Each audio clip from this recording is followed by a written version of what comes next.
Gakuta la moya wam Kubela pambili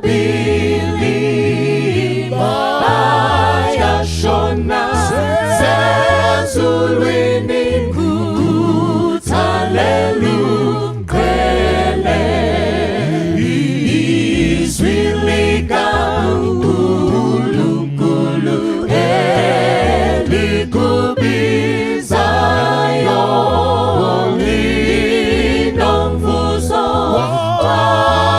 Kulu yokuteleyo efinila ofagazi konke kusobala kodwa indlela eyize uqonde phezulu Sindisi umqalisi walolu hambo sobheka ezinyaweni owethu umsindisi umqalisi walolu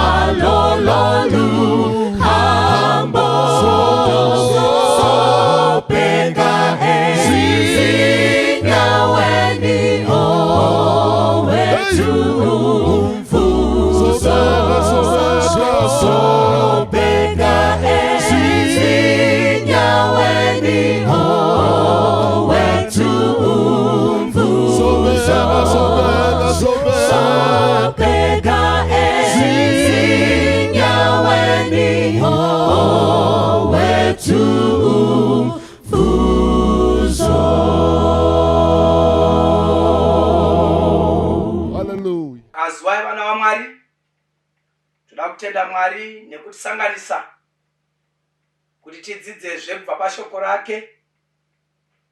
Tinotenda nekutibatsira kwavanoita Mwari mukati menyika inorema.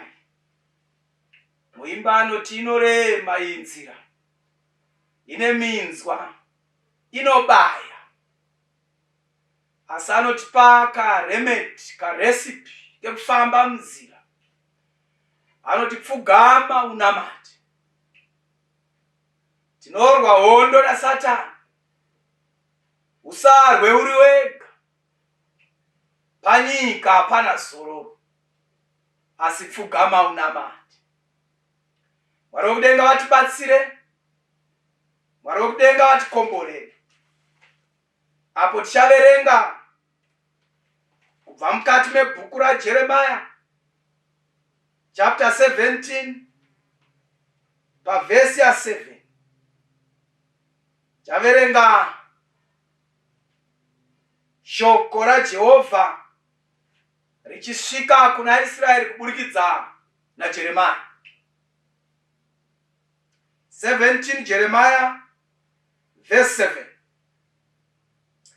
Wakaropafadzwa iye munhu unovimba naJehovha.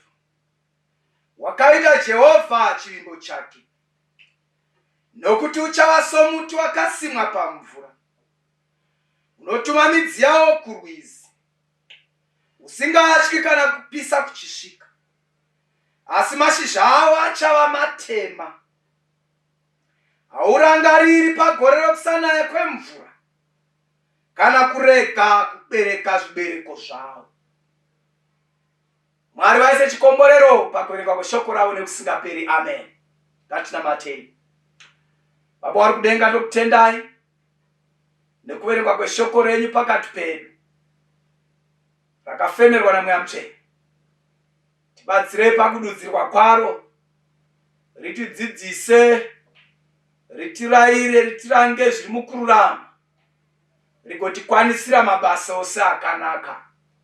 Takatarira tariro inofadza yekuonekwa kwamuponesi wedu Jesu Kristu. Iwo munamato wedu muna Jesu nokusingaperi. Amen. Jeremiah anonyora achipa mufananidzo kumunhu anovimba naJehovha. Anoti wakaropafadzwa munhu unovimba naJehovha, nokuti munhu wakafanana nomuti. Muti uyu manje wakasimwa pahova dzemvura. Nokuti wakasimwa pahova dzemvura, muti uyu unotuma midzi kumvura zhinji. Saka una advantage muti uyu pane imwe miti. Advantage yawo ndeyekuti kana kopisa iwo haurangariri, unoti care, I don't care. Muti uyu doesn't care when heat comes. Even in the year of drought, this tree does not care. Whether there is drought or not, doesn't care. Why? Its location, its position. The tree is not just positioned anyhow. The tree is strategically positioned. Positioned by the waters. Hallelujah, church. Muti uyu wakamira panzvimbo. Ndonzwa vaimbi vechiKristu vachitimira panzvimbo, vatio vachifamba. Kumira mbikana, hakusi kufamba. Kana zvaipa vanopanana mazano ekuti chimbofambani. Zvino pano pari kudiwa vakamira vanowanikwa varipo. Ndingadakara kanoti gomera uripo. Kanoti gomera uripo kari nani, nokuti kari kuti usabva panzvimbo strategically positioned. Ozakule maposition soka ekuti ukange uri ipapo so unongobenefita nekuda kwepo wakamira. Unozada ndakamboti rimwe gore ndangodarikawo nepaipindwa basa, tikaona vanhu vakamira nguva yaipindwa basa, vanhu vakaisa zvitu pamberi, paisabvunzwa maresults eform 4 kana form 2. Paingonzi une chitupa ndiye unopinda paindastry apo. Ndorangarira ndangodarikawo nepo panzvimbo richipindiwa. Ndobva ndaona vanhu vachigashidza zvitupa. Neniwo ndaiva nacho rombo rakanaka. Kubva ndachiburisa ndokupinzawo ruoko napaburi refensi napaburi rewaya dziya dzina maburidzo. Ndokubva aitora pakati hwanapo pechitatu nepangu. Pechitatu ndini. Why? At the right place at the right time. Strategically positioned. But chakazondiletsa tamkati. There was something in common. Pavanhu vanga vatorerwa zvitupa pawaya. There was something in common. And this one thing in common, ndechekuti tose tatisina vhudzi mumusoro, tatina mazuda. Hauna kuzviva. Ndati tose vakatorerwa zvitupa tiri 15 taiva namazuda, kureva kuti panga paine zvaiita kuti vanhu vatorerwe zvitupa. Waitora waiziva metsi yake, waiziva kuti ndichatarira une chitupa maoko. Number 1.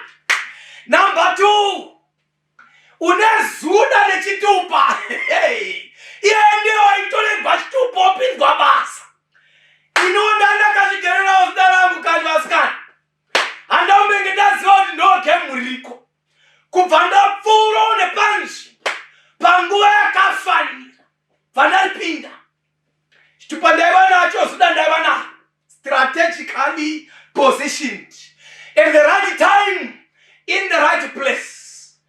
Blessed is the man who trusts in the Lord. 5 dzamapisarema. They that trust in the Lord are like Mount Zion, which cannot be removed, but endures forever. Just like the mountains are round about Jerusalem, so the Lord encompasses his people from henceforth until forevermore. Sezakaita Jerusalem ndika rakakomberedzwa namakomo. Ndo zvakaita Jehovha achikomberedza vanhu vake kubvira panguva ino kusvika pakusingaperi. Saka chinotsvakwa chii? Vanomira pana Jehovha. They that wait upon the Lord shall renew their strength. They shall mount up with wings like eagles. They will run and not get weary. Even if when heat comes, Jeremiah not, kana kopisa vatete. Panyika pano, pane nguva dzokupisa, pane nguva dzokutonhora, pane nguva dzokunaya, pane nguva dzokuoma, pane nguva dzokuguta, pane nguva dzenzara, pane nguva dzokuchema, pane nguva dzokufara. Vakaropafadzwa, vakafanana nomuti wakamira pahova. Iwoyo muti uyu kana kopisa, care, I don't care. Nokuti ndina Jehovha, iye mvura youpenyu. Ndakarwadziwa Jehovha atsama, zvitema zvandiwisira pasi. Ndokumbochema ndiri mumatope, vanditenzi wakandiburitsa kunze. Kubva andiburitsa mumatope, kubva andimisa padombo, nhasi wandipa rwiyo rwekukudza. Haleluya. Saka chandichaita chii? Kumira pahova dzemvura, kudzika midzi muna Kristu, kuti kana kopisa. Rega ndikuudze mdikani, one preacher man said this statement, and I quote, "It is difficult to differentiate between an evergreen tree and a shading tree during summer." Hauna kuzviwa, close quote. Zvakaoma mdikani kupatsanura muti unokuzhumura mashizha neunoramba una mashizha. Kana riri zhizha zvinonetsa mdikani kupatsanura kuti uyu muti uyu unokuzhumuka mashizha, uyu unoramba uri mnyoro. Kune vakapfumvutira, kwete nokuti vakapfumvutira, but nokuti kuri kunaya. But zvohwisisika kana madenda arova Job kuti unomira here pana Jehovha. Kana ganda rotsigwa neganda, nyama ichitsigwa nenyama, ganda richirohwa namarodo, ndopaanotaura, ndozviziva mudzikinuro wangu mupenyu. Chakavanzika chii chaJob? Kuziva pekumira, kumira pahova dzemvura. Nyangwe kopisa, unoramba akapfumvutira. Nyangwe vakatora pfuma, unoramba akapfumvutira. Nyangwe akatorerwa vana, unoramba akapfumvutira. Rega ndikuudze mdikani, vakaropafadzwa, vakafanana nomuti wakamira pahova dzemvura. Vakaropafadzwa, vanoramba vaina Jesu. Nyika ichiwira pasi, vanoramba vari muna Jesu. Ikonomi yakadonha, vanoramba vari muna Jesu. Mazvirwere zvichirova, vanoramba vari muna Jesu. Nzara ichiuya, vanoramba vari muna Jesu. Mabasa achipera, vanoramba vari muna Jesu vakaropafadza, nokuti vakatuma midzi kwakadzikadzika kwemvura kana kopisa. Mashizha anoramba ari matema, vanoramba vachibereka zvibereko. Hasina mutsauko kuti kwakapisa. Zvagumi zvavo vanodzorera, zvipo zvavo vanodzorera. Nyangwe kwane nzara havataki unovakwirira kumurayi, kunovadzidzisa zvinoitwa. Nyangwe kwakavharwa chechi nekuda kweCovid, ivo vanopinda nokuti vakasimbira kuna Jehovha. Vanotaura pachena kuti ndinomira kuna Jehovha, ndiye dombo ndiye nheyo, kumwe kwese konyudza. Ndokavanoimba uku, ndokutevera muponesi kwese kwandinogara. Kana vose vakusiya, kosara ini ndiri hwani, ndichikutevera. Kana panyika vakanzi varega, ina handiregi kunamata, nokuti ndinondotenda tozivana. Pane chataimba tichikura, chigwiwa chikorasi, rega ndikudze, chaiti ini naJesu wangu tabvumirana, tatenderana, tataurirana, takaita chisungo, tabva tawirirana, tikabva tanyorerana, tikabva tasainirana. Rega ndikutaurire, kana kwawirirana koitwa zvibvumirana pakati paJesu nemutendi, ngapashayikwe munhu kudenga napanyika. Chii chingatiparadzanisa nerudo rwaMwari? Kurwara here? Ngapashayikwe chirwere? Vanhu here? Ngapashayikwe munhu? Rega ndikuudze munikana, nyangwe pakashayikwa munhu, mukomana para John chapter 8 anotaura, pa John chapter 5 anotaura kuti tens 38 years ndiri pano ndachishayiwa munhu. Nyangwe pakashayikwa munhu mani hana kubva padziva parombo rakaipa, rombo rakaipa kune vanoti vakashayiwa vanhu, nokuti vange vakamira pavanhu. Pakashayikwa vanhu vanodzokera kumashure, pakashayikwa vanhu kuchechi vanodzokera, pakashayikwa vanhu mupenyu hwavo they quit life. Quitters are losers. Vakaropafadzwa, vanomira pana Kristu, vakatuma midzi kumvura kana kopisa, vanoramba vakatendeka. Rega ndikukurudzira mbikani, nyangwe zuva rikapisa, matambudziko epanyika akapisa, zvirwere zvikabara, vanomirira Jehovha vachapiwa simba idzva, vanomhanya vasinganeti. The race may be long and the terrain may be rough, but they that wait upon the Lord shall be renewed their strength. They will run and not get weary. Uripo here mdikani? Rega ndikukurudzire kuti mira pana Jesu.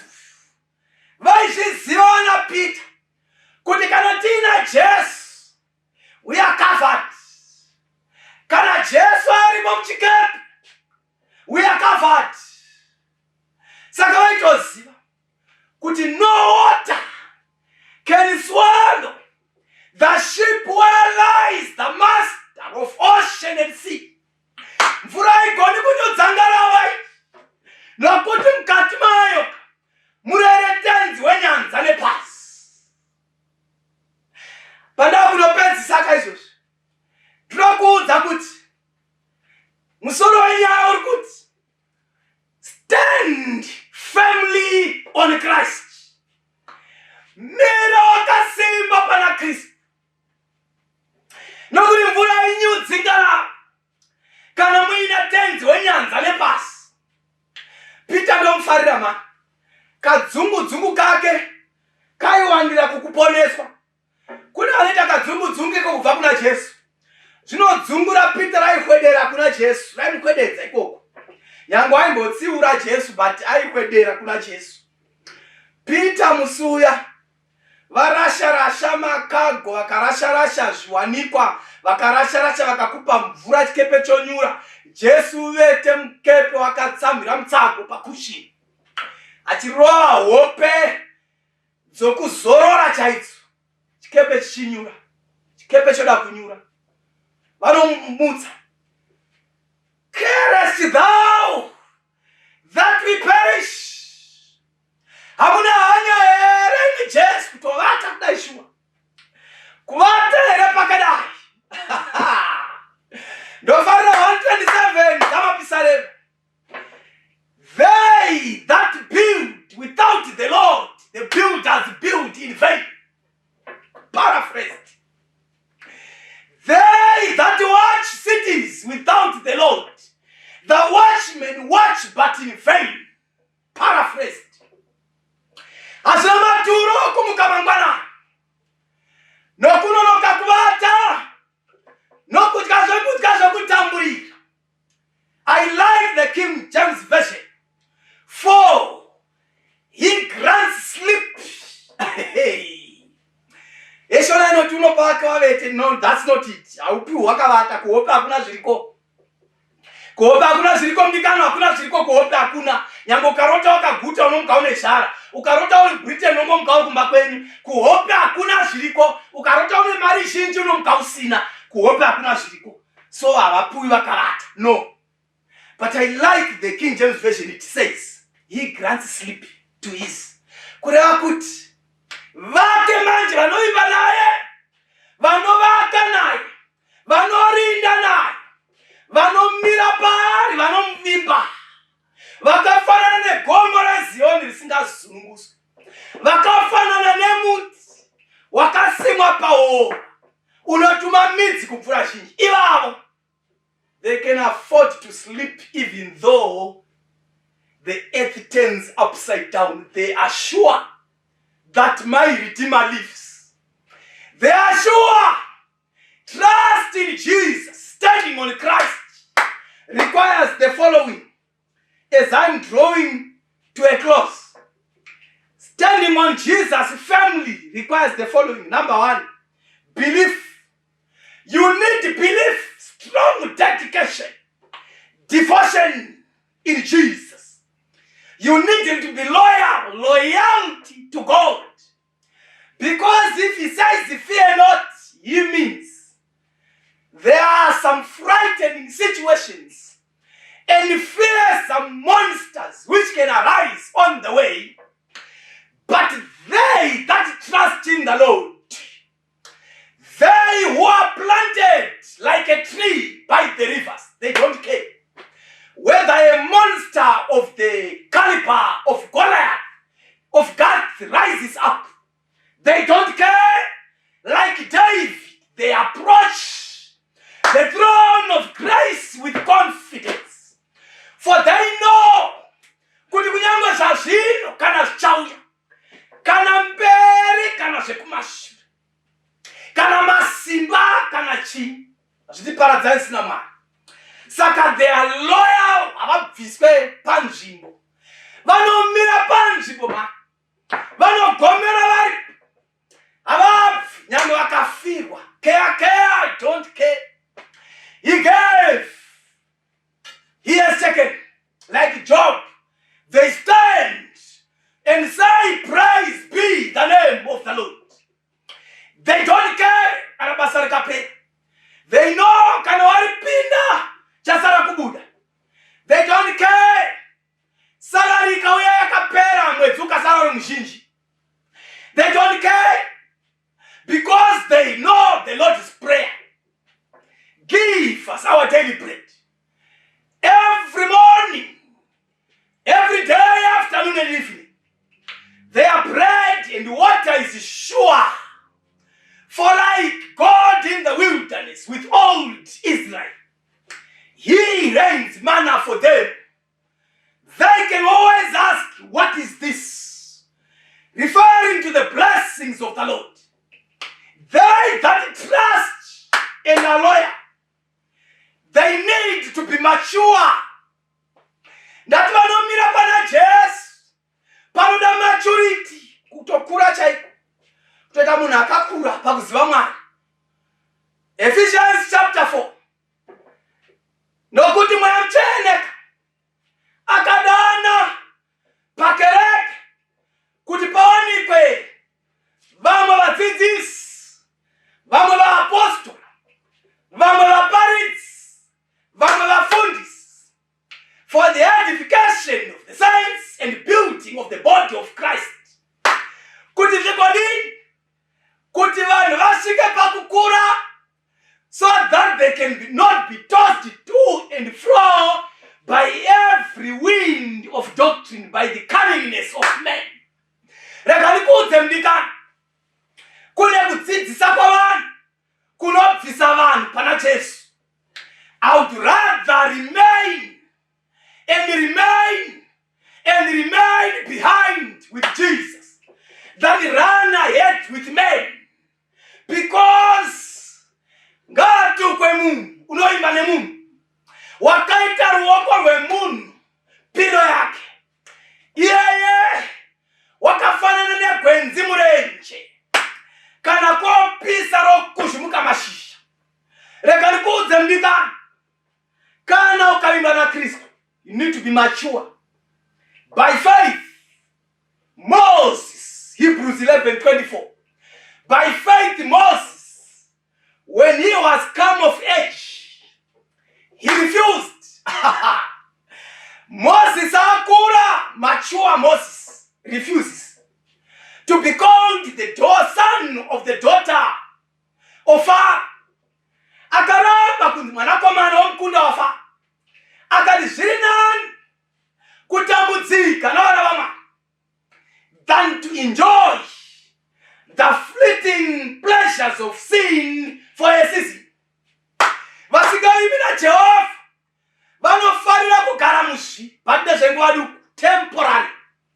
Vanomira pana Jesu, they are like Mount Zion, permanent. They cannot be moved, they remain. Yangu vanovaka road pagomo, they have to think twice. Vangatiwana nzira yekugadzira boterekwa, yekugadzira kuti vakwire kukwira gomo upoterera ari zvekumhanya. Ndati vanovimba naJesu vakafanana nevakafanana negomo, havabvi zvekumhanya pana Jesu, havabvi. Yangu ukafiwa havabvi, yangu vakarambwa havabvi, basa rikapera havabvi, vakarambwa nevakomana havabvi, muchato ukaramba havabvi, vakashaiwa mberekwa havabvi, kukarwariwa havabvi, zvenyika inosvika varova havabvi, vanorambira pana Jesu. Vakafanana naDhanieri anoshayirwa mhaka kumwe kwese, onzi bheta kumuwanira pana Mwari wake, vanowanirwa pana Jesu. Havabvi, vanomira vakasimba. Teramdikani, kumira pana Jesu kunotsvaka kusiya zvakaipa. Psalm 1 verse 1, akaropafadzwa munhu asingagari panogara vadaro, asingagari panorangana vakaipa. Iyeye unofananidzwa nomuti wakasimwa pahova dzemvu. Tera verse 3, uchafanana nomuti wakasimwa pahova dzemvu, unobereka michero yawo nenguva yawo, mashizha awo haasvavi, chinhu chipi nechipi chaanoita chichaendeka. Kana achivimba, kana achisiya zvakaipa. Vanoimba naJehovha havararami muzvivi, they shun evil. Vanotiza zvakaipa saJob, they eschew evil. But muparidzi inoti, a wise man sees evil and runs away, but a fool sees evil and walks straight into it, only to regret later. Vachitiri vanhu venyama, but vakasimwa pahova vanotiza zvakaipa, nokuti Jesu unovapa a discerning spirit. They can discern evil. Kuti zvimakekekeke zvondoitikwa kubasa izvi, pane unenge orerekera kwandiri, saka vanogara vazviexcuse, vanozvitarira vazvona kuti mafevha tondoitirwa uku, pane ondicherechedza, pane onditaimira. Vanotiza kuti ini tondopinzwa uku, pane zvoda kuitika, saka ziva kuti kopisa vomira pana Jesu.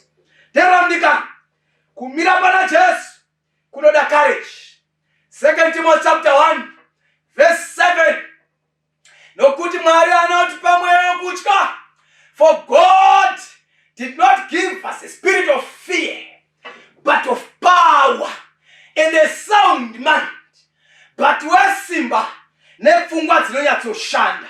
Rega ndikuudze mdikani, vanovimba naJehovha, even though the storms will brew and blow, but they fear not. They are courageous.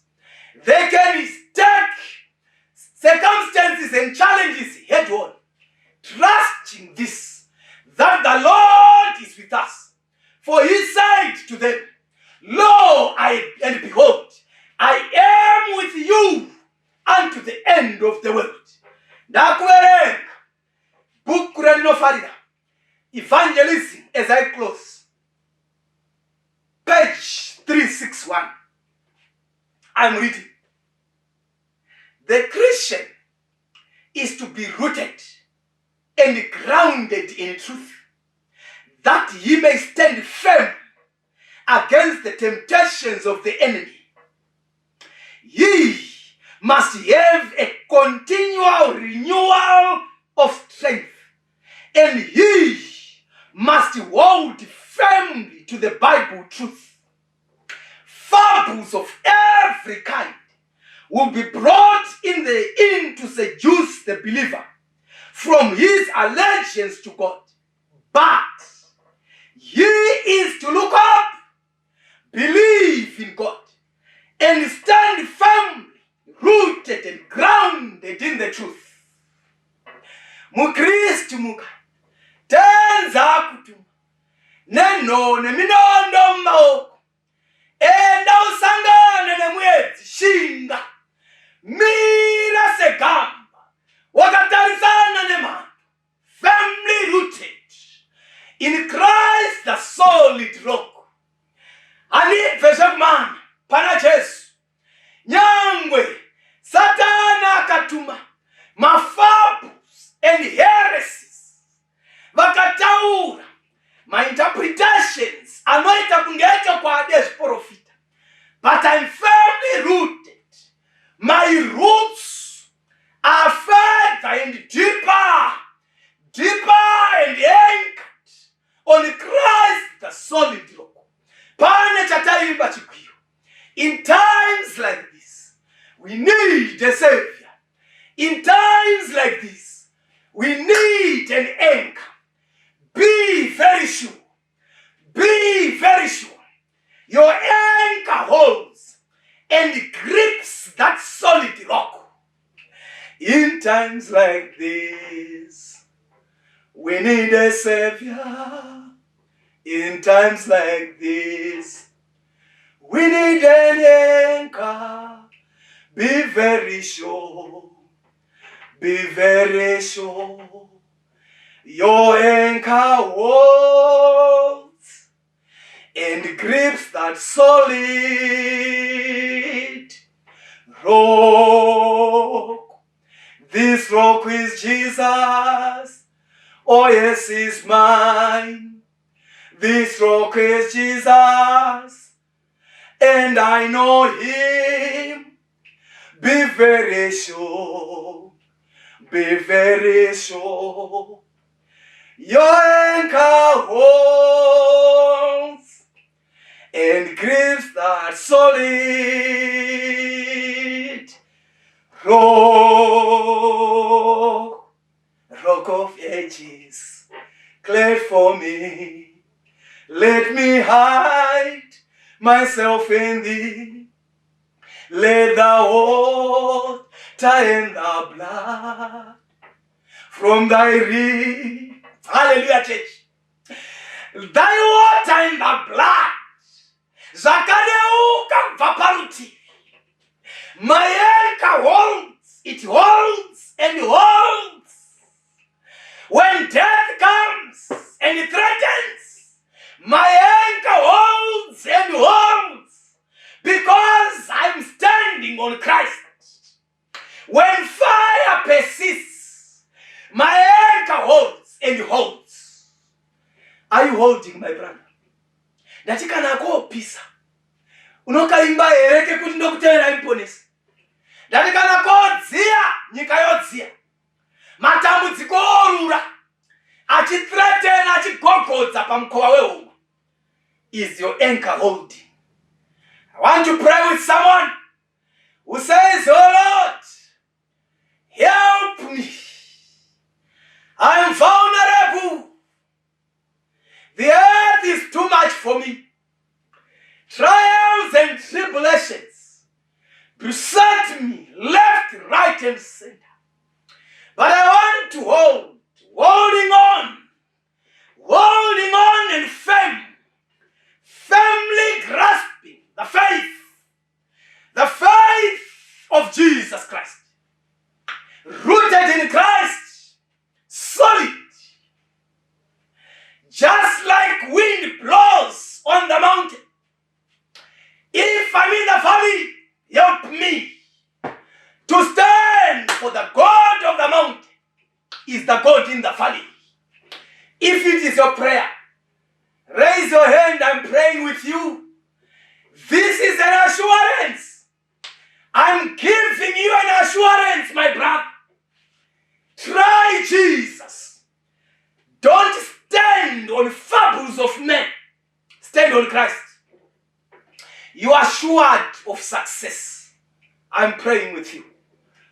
Father in heaven, thank you for a place prepared for us to find a footing. The ground is slippery everywhere. Actually, the sand is sinking. The worldly centers are failing to hold. But there's a center in heaven, and it pleased all the fullness of God to dwell in him, and that's Jesus. He lives to minister for us in the sanctuary in heaven. Help us to have our footing on him, on Christ, the solid rock, to stand. Because the earth is slippery, the ground is not even, the pastures are not green, the patches are dry, the cisterns are dry, no bowls, no water. The wells have dried up, the fields are dried up, drought is everywhere. Pandemics have caused people to doubt you. But these ones standing are saying, help me to hold on and keep on. Keeping on with Jesus. Musarasa very man. No utamsimurasisi wabana. Tibatsire nesu tereke kurasisa. No utisine kukurasisa. Miraile vanhu venyu vasimbire mamuri. Muzita la Jesu nokusingaperi. Amen. Tine ukama, tine kufara kuza, miramu mawoka ake, chikamorero runyara ro kuza, miramu mawoka ake,